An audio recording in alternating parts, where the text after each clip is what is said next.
আসসালামু আলাইকুম। Hello friends, কেমন আছেন সবাই? আশা করি সকলে ভালো আছেন। তো আজ আপনাদের মাঝে আরো একটা নতুন ভিডিও নিয়ে আসলাম।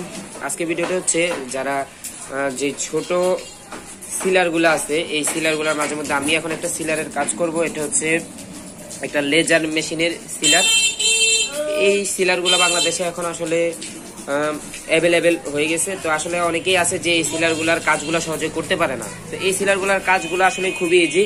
ইলেকট্রিক যে ওয়ারিং গুলো এগুলো পরে এক সময় দেখাবো। এখন যার থার্মাল ইউনিটটা যেটা, এটা আজকে আপনাদেরকে দেখাবো যে কিভাবে আপনারা চেম্বারে কোনো সমস্যা হলে সেটা কিভাবে রিপেয়ারিং করবেন এবং কম্প্রেসারে কোনো সমস্যা হলে সেটা কিভাবে রিপেয়ারিং করবেন।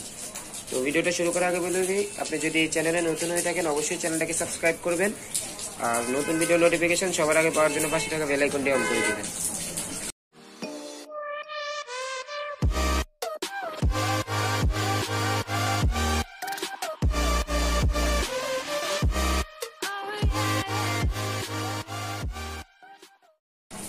আসলে সিলার কিভাবে কাজ করে এটা নিয়ে আমার চ্যানেলে অলরেডি ভিডিও দেওয়া আছে।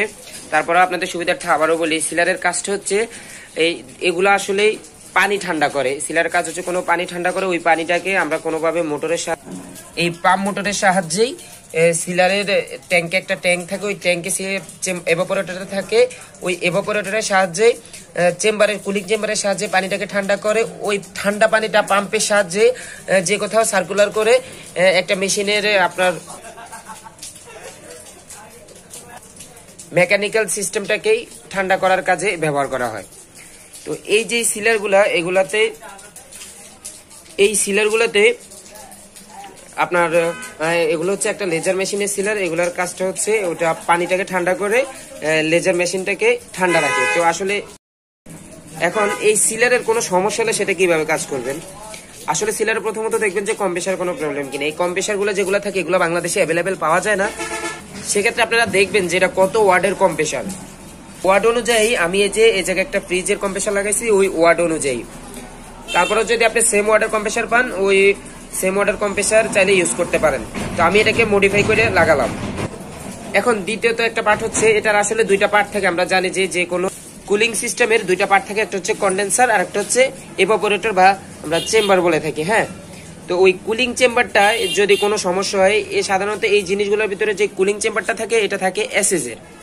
তো এসে সাধারণত আমরা রাং জ্বালাই বা ওয়ার্ল্ডিং করে এটাকে রিপেয়ারিং করতে পারি না। ট্যাঙ্কে যদি কোনো সমস্যা হয়ে যায় বা জয়েন্টে কোনো সমস্যা হয় তাহলে আমরা সেটা রিপেয়ারিং করতে পারি না। সেক্ষেত্রে আমরা এক্সট্রা চেম্বার বানাইতে হয়। যদি আপনার কন্ডেন্সার সাইডে কোথাও কোনো সমস্যা তাহলে সেটা আমরা ইজিলি সলভ করতে পারি।